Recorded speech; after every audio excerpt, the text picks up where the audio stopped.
I'm going to tell you a story about the only fight that I've ever been in. I was like, yeah, follow-up question. In the 6th grade. Prior to this, the closest I had ever come was a pillow fight when I was 8 years old against my best friend. And you'd think I would have won that because he was the nosebleed kid. You guys know these kids, right? They just have blood gushing out of their head with no warning whatsoever. Like, we'd be standing there waiting for the school bus. He'd bend down and tie his. And he just looks at me for a second. Just stand up looking like he just went on a coke bender.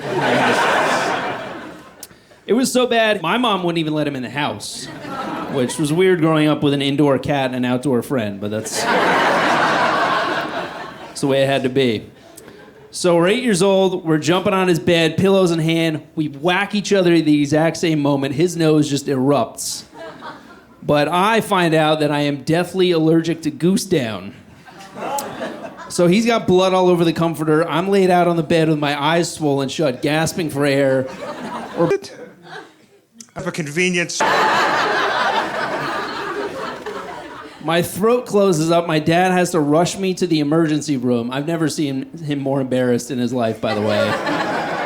Doctor comes in. He was like, what happened to him? He was in a fight. What kind of fight? I don't see why that's important.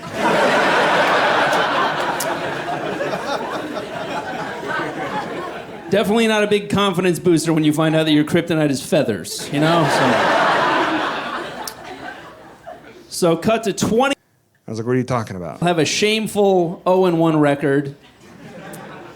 I'm in the East Village of Manhattan. It's about 10 o'clock on a Thursday night. I just bought some weed, and I'm headed home to Brooklyn. So I go down the stairs of the 2nd Avenue F train station, and as I swipe my card, I hear a woman screaming. Now, if you live in a small town, that might be a cause for concern, but in a city of 8 million people, some of them are going to be screaming.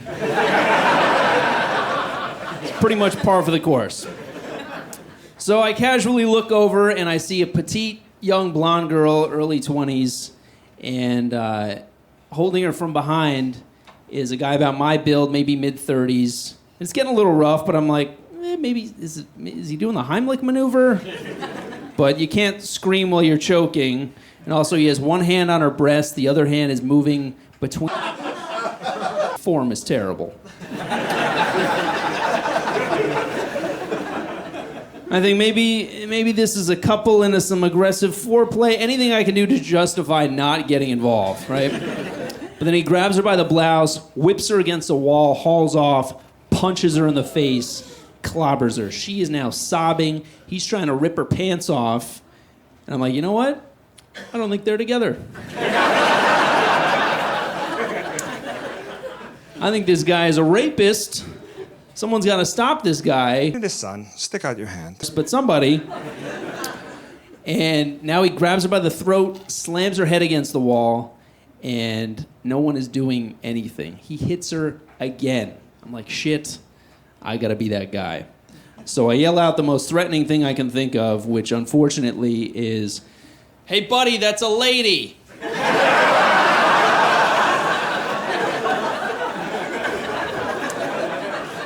Imagine if that's all it took, if he was like, oh my God, it is a lady. That's the last time I leave the house without my glasses.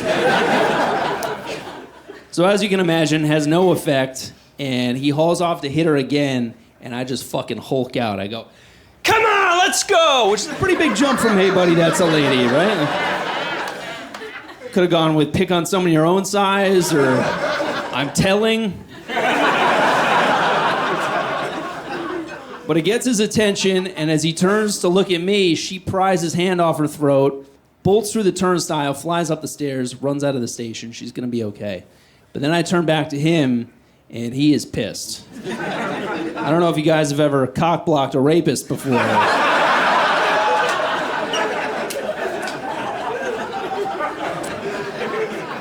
But they do not take too kindly to it. So he's just staring me down with these steely blue eyes, and I gotta tell you, under normal circumstances, beautiful eyes, but right now they're just cold and terrifying, and I'm taking full inventory of his physical appearance. I'm like, all right, 5'10", 160. I want to be able to give a detailed description to the police when I wake from my medically induced coma. So he takes his first step toward me and very calmly goes, "What you gonna do, motherfucker?" And part of me is tempted to try to talk my way out of this. You know, I'd be like, "Hey man, I didn't mean to interfere. If you hurry, I'm sure you can catch up with her."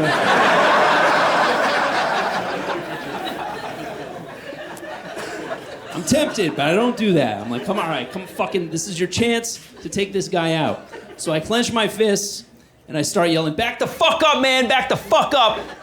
And I can tell you, that does not have much impact when you yourself are fearfully backing up.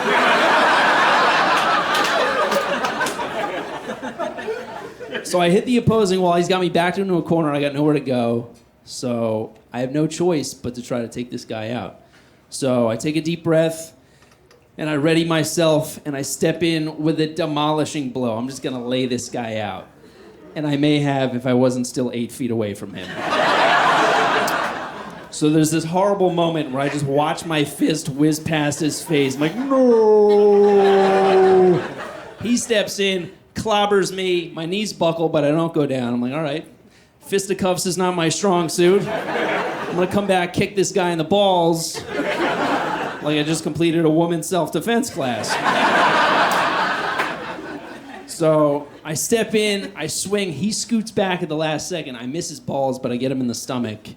And here's what I know about my fighting style so far. Way too polite, can't land a punch. And when I kick someone, I make this sound. I go, For them.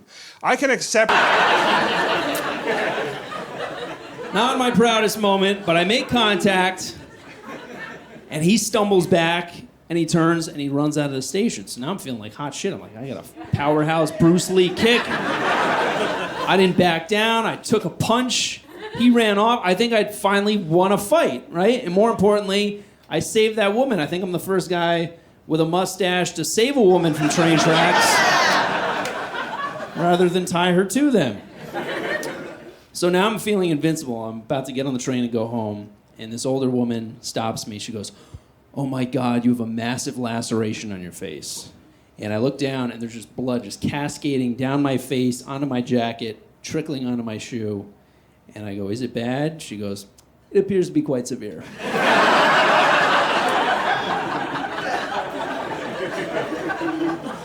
And my adrenaline's pumping, so I don't feel any pain. I just feel warmth, and I kind of like replay everything in my head. And I think, well, that guy was kind of holding his hand in a funny way. He didn't really punch me so much as like swing at me. There's blood everywhere. I did not get punched. I did not win a fight. I just got stabbed in the face. Now, I don't know about you guys. Look forward to working with you. If you need an extra coffee, go ahead and get it. Foreign object. First thing that comes to mind, oh my God. Ham season for me. I know that's not how it works. You got to share a glass of water, but right now, paranoia was taken. And it is not the Spiteful psycho running around the city with an infected box cutter, just filleted my face. Now I just have AIDS coursing through my veins. I think, you know what? Maybe it won't take hold if I'm bleeding it all out. So I actually lean over. Like, go, rid yourself. Get out of me. And the same woman, she goes, "What are you doing?" She reaches into her purse, grabs a wad of napkins, slaps them on my face, because, you know, every woman over 30 has a surplus of purse napkins. And she leads me up to the street, calls 911, dozen cops on the scene within minutes. They all want to see the cut. So one after another, I remove the napkins. Each time another pint of blood spurts out. I ate all. They just go, "Ooh, put it back, put it back, put it back." So another cop rolls up, and he goes, "Hey, do you mind if I see it?" His partner goes, "You see his mouth? Just picture another one right next to it." So all these cops are swarming around, and I remember I got that quarter ounce of weed in my backpack. Now, this is New York. This is not the weedtopia you burnouts are used to.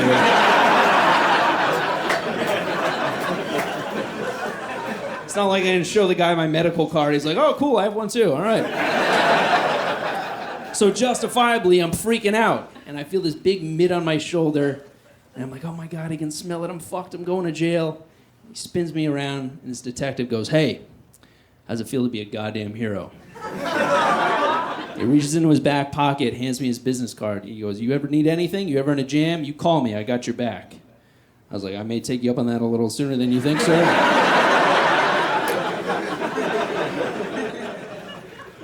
So ambulance finally shows up. I'm in the hospital. I'm getting stitched up. And I listen to a lot of rap music. I hear a lot of references to a $1.50. And a $1.50 is a facial laceration that requires 150 stitches. And I don't know if you can see the scar right here. Right there, you see it? You see it? A mere 23 stitches. Which has to make you wonder, what kind of fucking facial laceration requires 150... I think that's decapitation. No need to be alarmed, sir. We'll simply sew your head back on. You'll be good to go.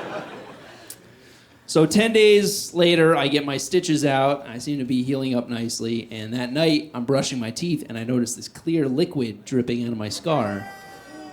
And I'm like, it's just residual wound goop, no big deal. And it keeps up for a few days. I go back to the doctor, and it turns out when this guy cut me, he hit my salivary gland.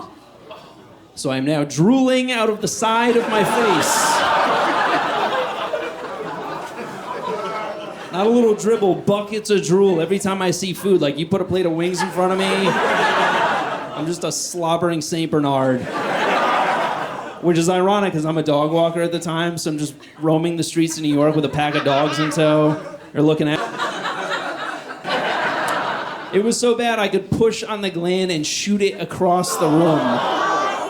Which, too bad I didn't have that at the time of the attack, right? I'd be like, back the fuck up, man! Make me do it! So now I'm just feeling terrible. This is just a misery. I just run off and join the Coney Island Freak Show. I'll be the boy with the super soaker face.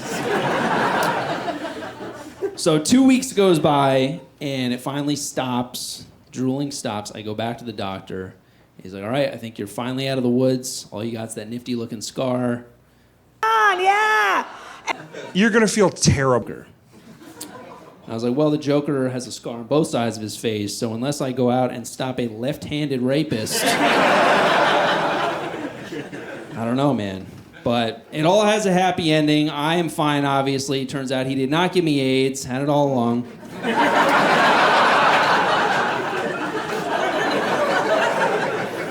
Girl got away, and they actually caught the guy. They caught the guy. 3 days after the whole thing happened, they found him right outside the same station. Remember, I thought he was my age? 54-year-old drunk homeless man. So 20 years older than he looks, beautiful baby blues. I got my ass kicked by the world's sexiest wino. So he's currently in prison. He got sentenced to 15 years of having a home. And people ask me if I'm worried about him coming after me when he gets out. And it's like, well, he's going to be 70 years old. So unless he watches this in prison and comes after me with a pillow, pretty sure that's a fight I can win. That would be you. Wish me luck. Thank you guys so much.